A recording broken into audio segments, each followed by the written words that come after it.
Today I'm going to discuss about contracts, the Indian Contract Act 1872. Now, from the time we wake up in the morning to the time we go to bed, all of us enter into agreements one way or the other. Now, say when you wake up, you would like to buy a toothbrush, toothpaste, breakfast, or when you come to college, you want to take a bus to come to college. When you come to college, you study. When you go back home, you want to attend some tuition classes, or you want to go for a movie with your friends, or go to a restaurant and maybe have dinner outside, and then you want to hit the bed. Yes? So, all these are agreements which you enter into from the time you wake up in the morning to the time you go to bed. It is a very, very common fact that all of us enter into agreements. Now, all these agreements do not result in contracts. We must remember that all agreements do not result in contracts. You know why? Because some agreements are social in nature, some agreements are only legal in nature. Those agreements which are legal in nature can be enforced in law and they become contracts. Say, for example, if I invite my friend to my house for tea and if my friend does not turn up, okay, can I sue her? I cannot. Why? Because this is a social agreement. Alright? But if I promise to sell my car to you for 5 lakh rupees and as an agreement between us, if I do not sell that car to you, you can sue me because that is a legal agreement. So only legal agreements can enter or result in a contracts. So I can clearly tell you that all contracts are agreements, but all agreements are not contracts. Now, the laws relating to contracts is contained in the Indian Contract Act 1872. Now, this act is not very exhaustive. It has all rules, regulations, and it also has limiting principles. Alright, within the limits, people can enter into contracts. There is also a distinction between two maxims, that is, there's jus in rem, R-E-M, rem, and jus in personam. Now, what is jus in rem?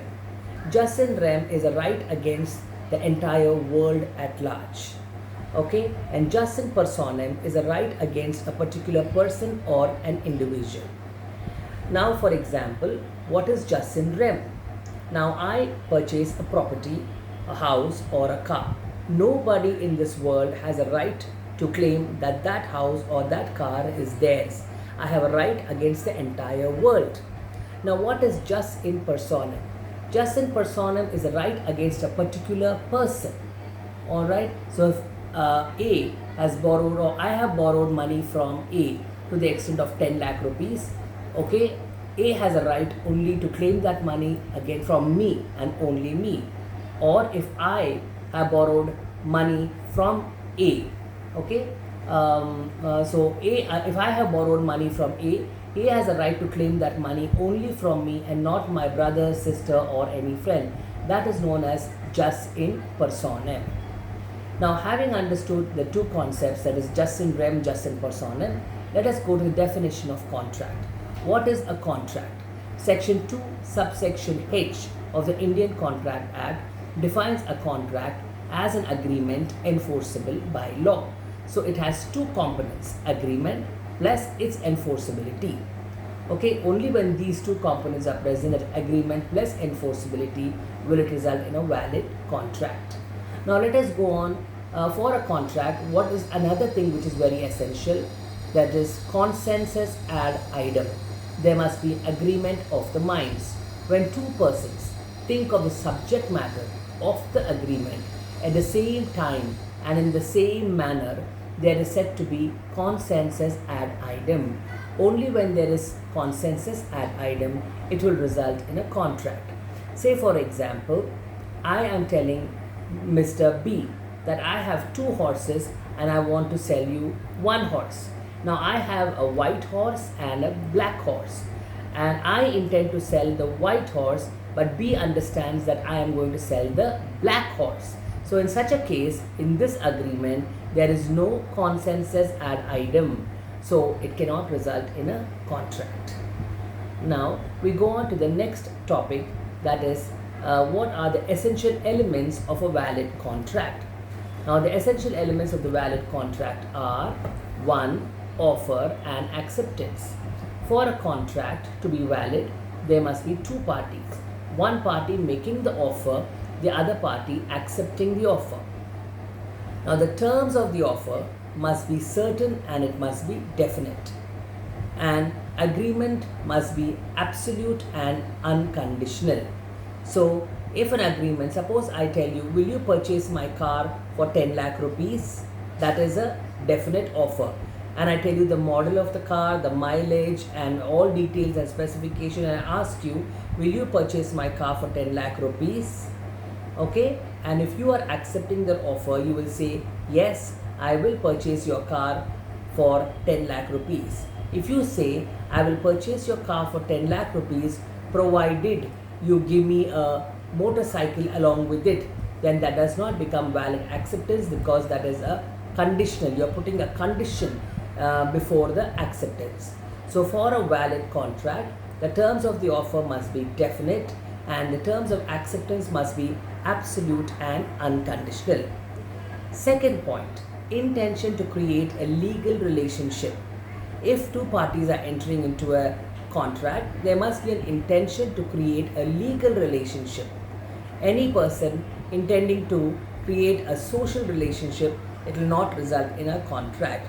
Like I told you, if I invite a friend for tea to my house this evening, and if that friend does not come, so I cannot sue her, because as a social agreement, it will not result in a contract. So we have a leading case here, Balfour versus Balfour. Now the facts of this case is that a husband promised to pay his wife 30 pounds every month as a domestic allowance, provided she separates from him.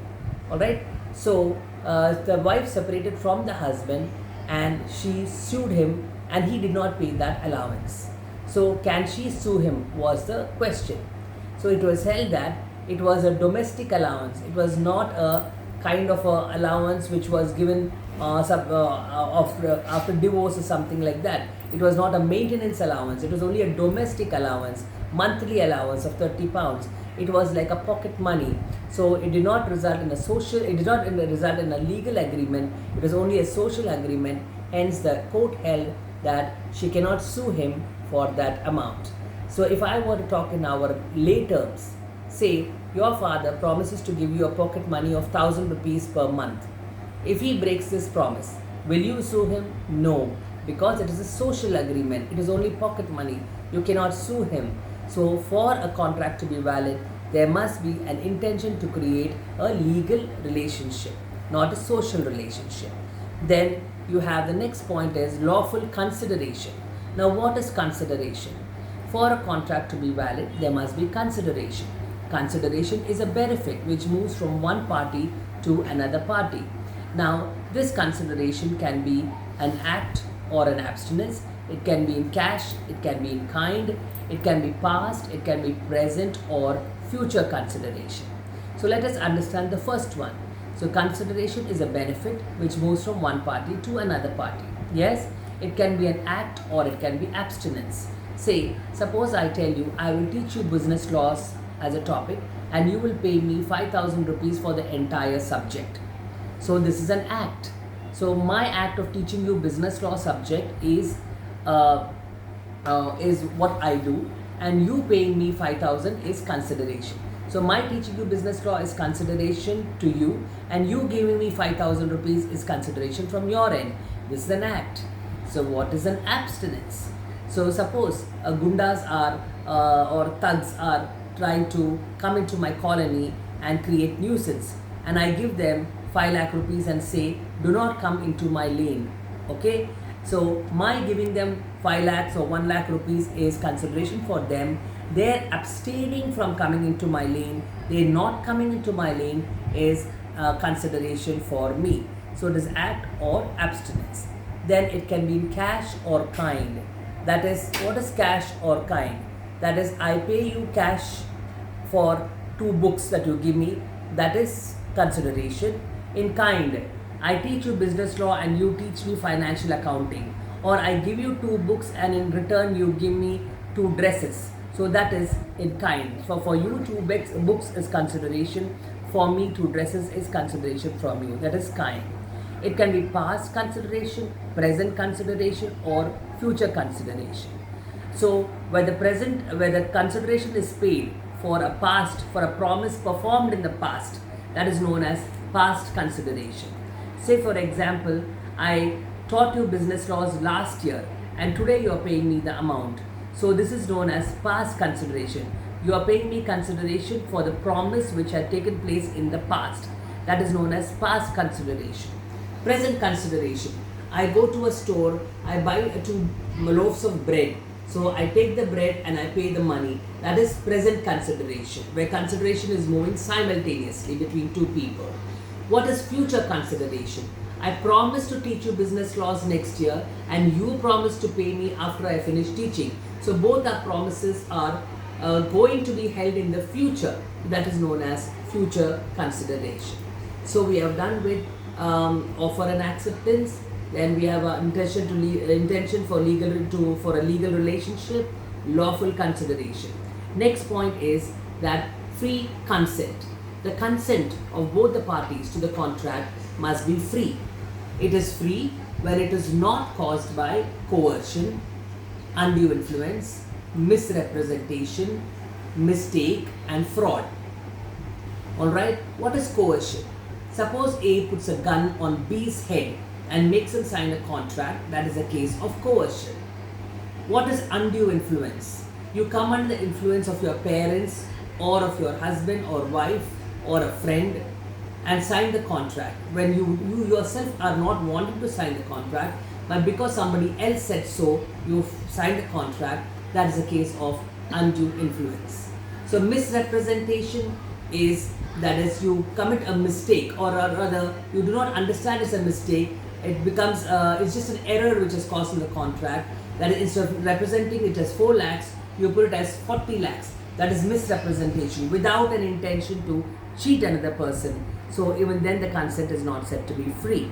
Then fraud, willfully trying to cheat somebody else. So and framing the contract, that also means that your consent is not free. Okay, and mistake is an erroneous representation about something. So when you do that, even then the consent is not said to be free. So for a valid contract, the consent should actually be free by both the parties. Then you have capacity to contract. Now for a valid contract, both the parties should be capable of entering into a contract. Now capacity means you should not be a minor, person of unsound mind, and persons who are disqualified by law of any country. Now a minor is a person who has not attained 18 years of age. He or she cannot enter into a contract. Persons of unsound mind, that is lunatics, intoxicated people when they are under the influence of alcohol, or if they are deranged persons, mental persons, they cannot enter into contracts. Then you have persons who are disqualified by law, convicts, terrorists who are serving their sentences in the prison, or if they are wanted by law, such people cannot enter into valid contracts. Then for a valid contract, another point which you must note is that there should be certainty and possibility of performance. Yes, so the terms of the agreement must be certain, it must be clear, and it should be capable of being performed. Only then it can result in a valid contract. Suppose I want to say, will you purchase 5 liters of oil from me? So can this agreement result in a contract? Or if I were to say, will you purchase 5 liters of oil for 1,000 rupees from me? Will this result in a contract? No. Why? You do not know which oil I am going to sell or I am intending to sell. So there is no certainty here. And then possibility of performance. If I were to say, I will put life into a dead dog and you pay me 2 lakh rupees, then can it be resulting in a contract? No, because it is impossible to perform such contracts. Then you have the last point or second last point, that is agreements not declared as void. Now there are certain list of agreements which are declared as void by the Indian Contract Act. That is agreements by minors, agreement of trading with an enemy, agreement to sell the parentage or guardianship of a child, agreement to prevent a person from getting married, and there are so many agreements like this which are declared as void by the Indian Contract Act. We cannot enter into such agreements. Then the last one is legal formalities. For a valid contract, all legal formalities have to be complied with. Only then it becomes a valid contract. So what are the legal formalities? That is, it should be written, can be written, it can be oral, but it should have witnesses, it should be, if it's written, it has to be registered and stamped and etc. So all the legal formalities as required by law should be complied with, only then it becomes a valid contract. And so now we have understood what are agreements, what are contracts, the maxims jus in rem, jus in personam, definition of contract, the meaning of consensus ad idem, and essentials of a valid contract we have understood. Okay, so now we can go on to the next topic, that is classification of contracts. Now, contracts can be classified under two, according to their performance, according to their validity, and according to the performance, according to the validity, and according to the formation. All right. So now, what are the? Just one moment, please. Yes. So now, according to formation, contracts, just make a note that we have according to validity, according to formation, and according to performance. I think this we shall discuss in the next class. Thank you.